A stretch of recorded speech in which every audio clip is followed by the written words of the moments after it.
Nosotros tenemos los teléfonos aquí explotados, el correo electrónico y los teléfonos personales nuestros de un montón de padres y organizaciones que están destacando una especie de escándalo dentro del Departamento de Educación con lo que tiene que ver con las escuelas charter, las escuelas alianza. Yo le pedí a Margarita que preparara una historia sobre esto, que vamos a tener que continuar por varios días porque tenemos información por montones sobre el particular. Pero buscando sobre esto, Jorge Colbert descubrió otra joya por allá de lo que es la construcción de las nuevas escuelas en Puerto Rico. Así que voy a arrancar con Jorge o con Margarita. Vamos con Margarita, con la historia de Margarita y nos movemos después a la parte de lo que ha identificado Jorge Colbert sobre las escuelas nuevas. Adelante, Margarita. Esta familia se compone de mamá, papá y dos menores de 7 y 14 años. Hasta la semana pasada, el 17 de junio, ambos niños tenían espacio en una escuela público alianza, lo que conocemos como charter. El nombre, LEAP. La ubicación prometida, Trujillo Alto. Pero a partir de esa fecha, ellos y otros cientos de niños se quedaron en el limbo, sin escuela. ¿Te sentiste engañado? Que te dijeran, sí, vamos a tener escuela para los niños y de momento no. Sí, creo que es difícil y me sentí mal porque pues, estábamos ya con todo hecho, ya incluso íbamos a comprar uniformes que nos habían dicho dónde íbamos a conseguirlo. ¿Habías llenado todos los documentos que te habían pedido? Sí, te había entregado toda la documentación, incluso emocionalmente para ellos es difícil porque se le habló y se les notificó que iban para una escuela nueva y ahora decirle que no era así. Es todo de verdad bien chocante para nosotros. ¿Cuán engañada te sientes tú?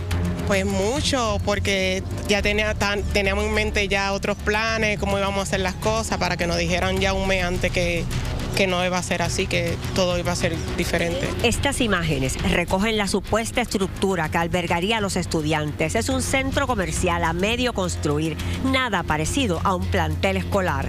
¿Quién falló aquí? Yo creo que la organización, La propia organización esta del LEAP, ¿verdad? Es correcto, creo que ellos son los que les vendió sueño. Nos vendieron un sueño con eso, creo que estamos pues, muy frustrados con la situación. Y si usted pasa por la avenida 65 de Infantería, va a ver decenas de vagones o módulos si lo prefiere. ¿Sabe que se trata de otra escuela LEAP? ¿Será apropiado que nuestros jóvenes estudien en vagones? Mañana dejamos que los padres nos cuenten. Y también llegamos hasta el secretario de Educación. Bueno, ahí hay muchas teorías. Sí. Primero, ¿cómo se le otorga un permiso a una organización que no tiene estructura para albergar a sus estudiantes, ¿verdad? Por ahí. Entonces, ¿cómo el departamento se desconecta del asunto y permite que la organización vaya donde los padres para que compren libros, uniformes y los matriculen? Y cuando llegan los padres al sitio donde se van a coger clases, no existe la estructura. Pero podría haber otra vertiente también. Ajá. Esto es cuestión de vertientes también. Sí, no, sé que hay varias teorías. Sí. Podría haber la vertiente de que yo tengo LEAP Social, es una entidad también que opera escuelas charter. Ajá. Y el Departamento de Educación fue el que dio el permiso para que esa escuela comenzara ahora en agosto. Y es LEAP la que le dice, ¿sabes qué? En agosto no estamos listos para comenzar. También, o sea, que ahí puede haber un par de cosas. Es perfecto que tú estudies este bueno, caso. Estoy estudiándolo porque también nos llegó información de que hay por aquí una compañía de cabilderos jugando baloncesto. También. ¿Será cierto o no? Vengo por ahí con eso, me está llegando información por todo y mañana vamos a seguir con esta historia. Pero le dije a Colbert, oye, ¿cuánto tiempo hace que yo no escucho la inauguración de una nueva escuela en Puerto Rico? Y Colbert le metió mano y encontró esto. Adelante, Colbert.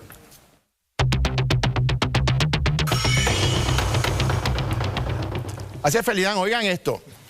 La última ocasión en donde se construyó una escuela nueva en Puerto Rico, de paquete, mire, que así, para cortar la cinta, todo nuevo, fueron las administraciones de Luis Fortuño, que tuvo alrededor de 7 escuelas nuevas, y aquellas famosas 100 escuelas del siglo XXI que fueron remodeladas, pero 7 nuevas de paquete, y la administración de Alejandro García Padilla, que tuvo 6 escuelas, incluyendo una agrícola, que se hicieron nuevas. Luego del 2017 en adelante, sobre todo luego del huracán, los terremotos y la pandemia, no se ha construido una sola escuela nueva de paquete en Puerto Rico.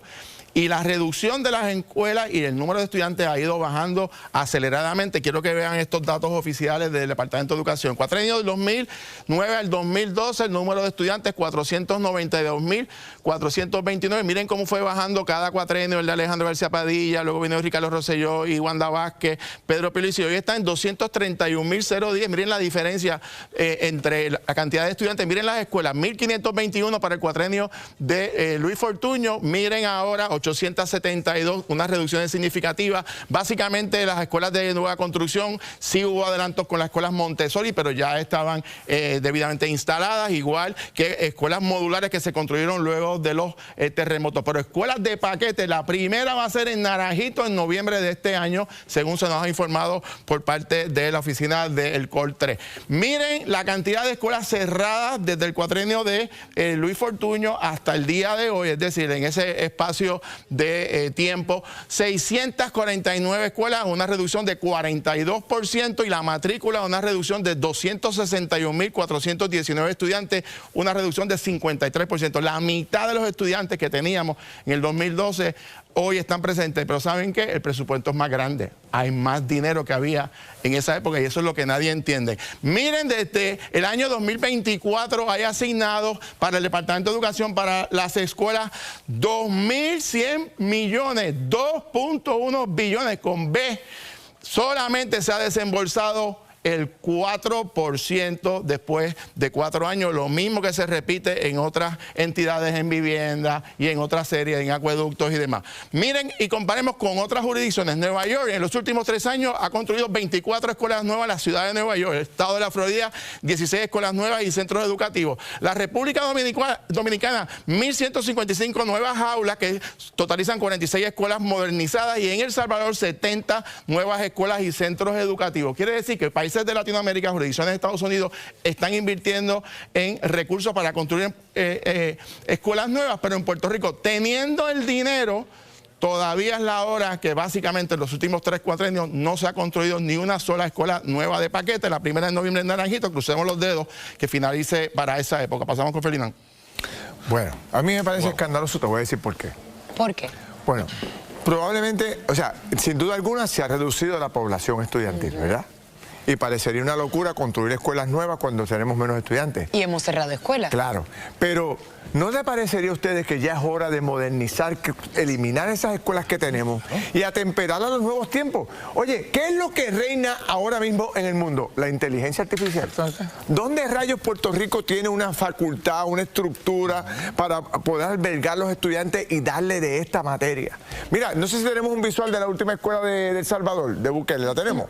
Vamos a verla. Vamos a verlo, para ponerla, para que Paquito aquí, que ahora está metido en el gimnasio, pueda entender esto. Vamos a ver. Mira, Esos son los visuales, ¿no tiene audio?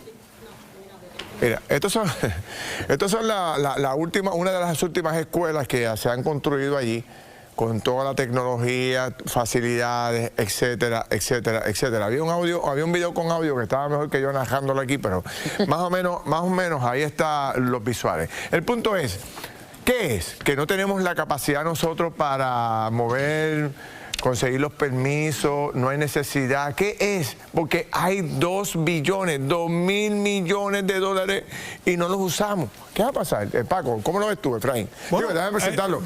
Francisco Pared, el secretario de Hacienda, y el doctor José Efraín Hernández. A eso súmale a lo que decía Denis, súmale también que no tan solo están las escuelas charter, también está la política de los vales educativos, que hay que recordar que hace ya unos cuantos años, bajo la gobernación de Ricardo Rosselló, el Tribunal Supremo validó lo que en algún momento se había declarado inconstitucional, que son las escuelas charter y los vales educativos. El problema que ha tenido, por ejemplo, el de los vales educativos es que primero, me han dicho a mí, directores de escuelas se tardan en pagarle a las escuelas. Segundo, que hay tú estudiar en un colegio no es pagar la matrícula. Son las actividades extracurriculares, los uniformes, los viajes y una serie de gastos adicionales que no se contemplan en ese pago. Así que esos 2 modelos también operan en contra del sistema público de enseñanza como tal.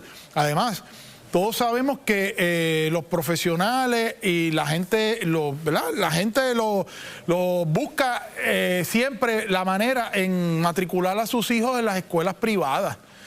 porque no tienen esas necesidades, porque están más pendientes, no se les da ese puerta más abierta, disciplina, más disciplina y demás, que pues por múltiples razones en la escuela pública lamentablemente no están presentes. Y el hecho de que tampoco se construya escuelas, Paco, ¿cómo lo ves tú que controlaste acá el gobierno en un momento determinado? Porque no es por dinero. Bueno, Ferdinand, es que también se priorizaron otras cuestiones. Por dar un ejemplo, la reparación de las columnas cortas en la época del gobernador Pierluisi, ahí se designaron más de $200 millones para reparar 680 escuelas, si mi memoria no falla. Y, Felina, aquí hemos pecado de mantener una estructura de gastos operacionales inmensa. 70% del presupuesto, casi 2/3 partes del presupuesto del Departamento de Educación se va en nómina y pensiones. Eso inhabilita o hace más cuesta arriba que se pueda no tan solo invertir en construcción, porque si bien es cierto que hay $2 billones asignados para el Departamento de Educación, ¿cómo se van a mantener esas escuelas nuevas que típicamente agotan cerca del 6 o 7% de sus costos en mantenimiento recurrente anual? Así que en ese sentido, todas esas cuestiones más filosóficas que implican tomar decisiones más complicadas. Pero fíjate, hablando de filosofía, ¿cómo pensamos a Puerto Rico? Yo creo que esa es la pregunta un poco, ¿verdad? ¿Cuáles son las prioridades?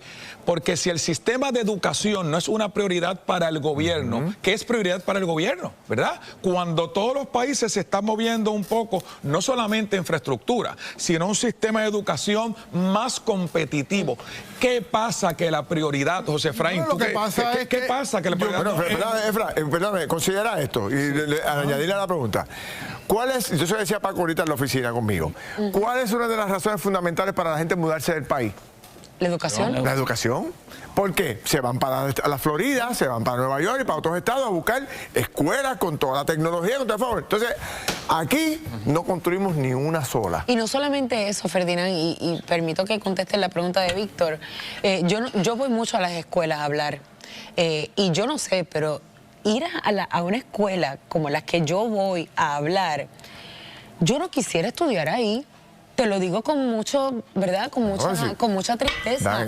Porque es como una cosa bien, nada atractivo. Yo fui hace poco a uno que la puerta y los quiero y los adoro, iré a todos. Parecía una puerta de los años de los 1500, o sea, una madera de esa bien grande, bien gorda, había que empujarla entre dos personas para que abriera la puerta. O sea, señores. Oye, yo te puedo dar mi experiencia como padre. A mi hija, cuando iba para la escuela intermedia, solicitó admisión a una escuela pública, de las que le llaman escuelas públicas modelos, pero ya había ido a una escuela privada a verla. Y obviamente, después de haber visto la escuela privada donde está... La llevaste a Francia para después llevarla... No hubo manera, con todo y el ahorro que iba a significar eso para el presupuesto familiar y que iba a recibir también una educación de primera. No hubo manera porque vio la facilidad de la cancha de techo, los helechos saliéndole del techo, un terreno... La disyuntiva aquí, lo increíble de esto es lo que dice Paco. O sea, tenemos los chavos, ¿verdad? Tenemos los chavos allá, pero el dinero que está comprometido para pagar. No, porque no hay proyecto, Ferdinand, no hay proyecto educativo. La prioridad es otro demográfico. Seguro. Que no son los jóvenes. Exactamente. No son los jóvenes. Los jóvenes tampoco votan, son menores de edad. Aquí si no explota.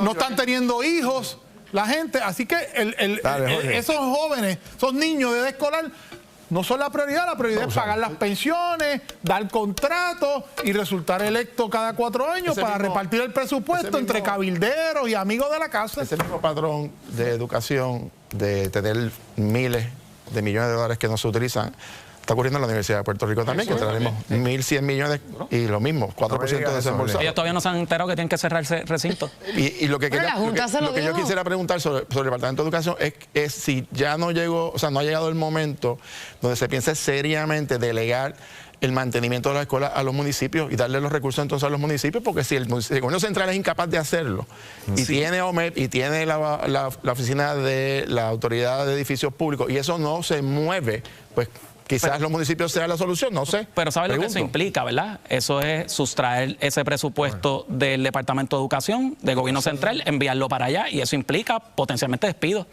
Y no lo, pero es que esos fondos federales de infraestructura no se puede usar para sí, pero ese para construir, de hecho, hay unos proyectos y hay unos retos también de la liquidez del gobierno, cómo pueden hacer los pareos, que ciertamente ha sido bien cuesta arriba para el gobierno. Pero después de eso, el mantenimiento de esos planteles es mucho más complicado. Y hay las compañías de construcción para hacer esas obras. A mí me parece que no. Mira, Selimar se fue. Un saludo a Selimar Adame, que estaba por ahí. Nuestra compañera de trabajo. Vino a buscar café.